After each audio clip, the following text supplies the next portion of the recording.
সামাজিক মাধ্যমে বিগত বেশ কদিন ধরে আলোচনার মাঝে অভিনেতা রিজু বিশ্বাস একাধিক মহিলাকে তার করা মেসেজ সোশ্যাল মিডিয়াতে স্ক্রিনশটের মাধ্যমে ঘুরে বেড়াচ্ছে।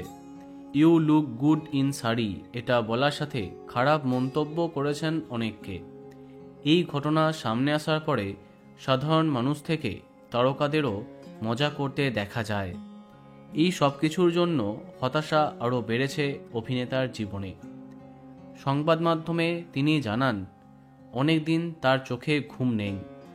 আমি কাউকে কোনো খারাপ মন্তব্য করিনি, তবু আমার মেসেজে যদি কেউ বিরক্ত হয়ে থাকেন আমি ভিডিও করে ক্ষমা চেয়ে নিয়েছি। মা বলেছিলেন যদি কারো খারাপ লাগে ক্ষমা চেয়ে নিতে, কিন্তু এই সব কিছুর জন্য আমি যে পরিস্থিতির সম্মুখীন হচ্ছি তার দায় কে নেবে। অনেকেই আমার নম্বর সহ স্ক্রিনশট দিয়েছেন, ফলে রোজ অনেক ফোন আসছে, নোংরা নোংরা কথা বলা হচ্ছে, আমায় মৃত্যুর হুমকিও দেয়া হচ্ছে, এমনকি মায়ের প্রোফাইলে গিয়ে কুমন্তব্য করা হচ্ছে।